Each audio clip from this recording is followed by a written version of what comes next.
एक बार की बात है, संत तुकाराम जी का एक शिष्य संत तुकाराम जी के पास आया और आकर के संत तुकाराम जी से बोला, प्रभु मैंने अपने जीवन में आपको कभी क्रोधित होते हुए नहीं देखा, आपको कभी परेशान होते हुए नहीं देखा।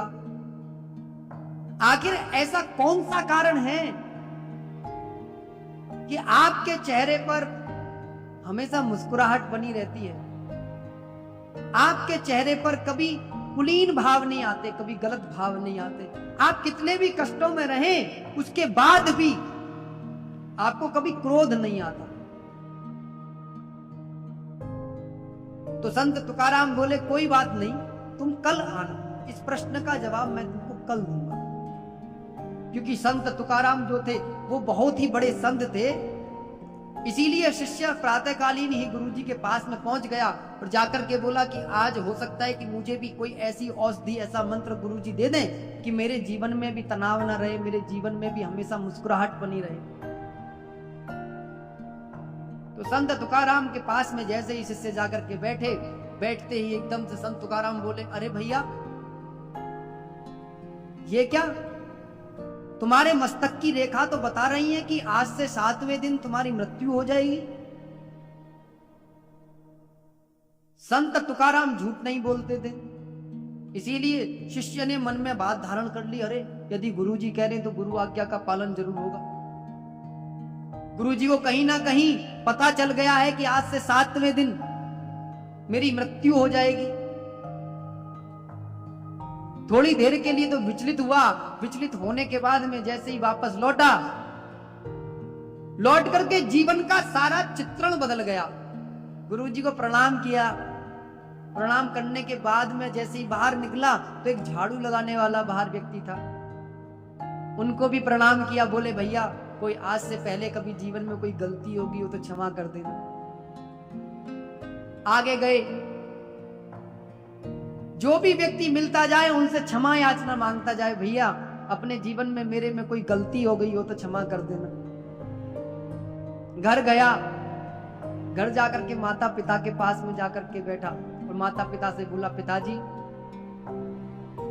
यदि जीवन में मेरे द्वारा आपको कोई कष्ट मिला हो तो कृपा करके मुझे क्षमा कर देना।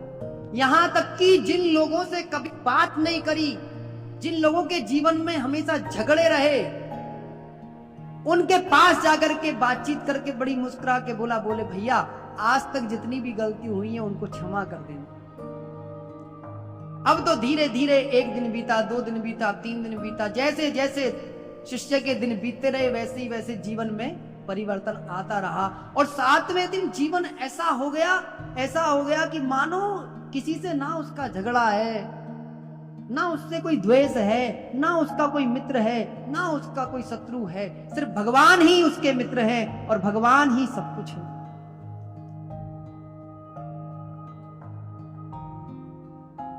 जाकर के संत तुकाराम के पास में जब गया, 7 दिन बीत गए, शाम तक इंतजार करता रहा कि अब मरने वाला हूं, अब मरने वाला हूं, अब मरने वाला हूं।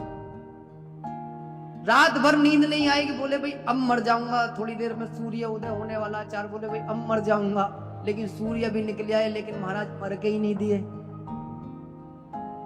सुबह का सूर्योदय हो गया।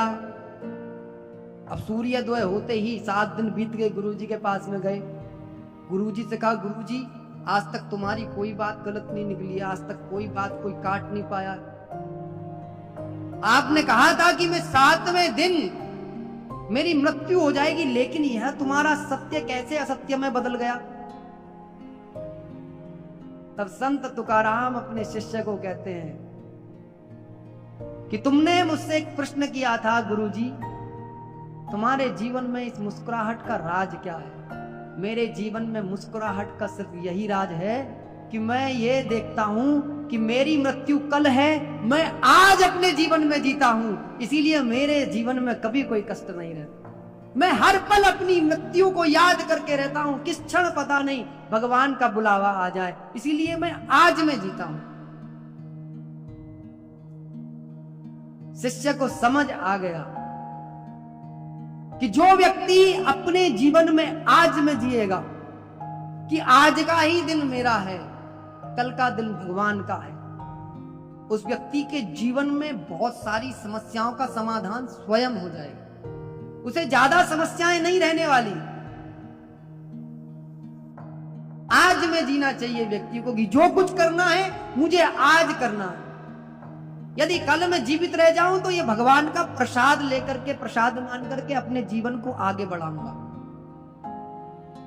इसीलिए संतों के जीवन में कभी कष्ट नहीं होते भी है तो सहजता से स्वीकार कर लिए जाते हैं भगवान का प्रसाद मान।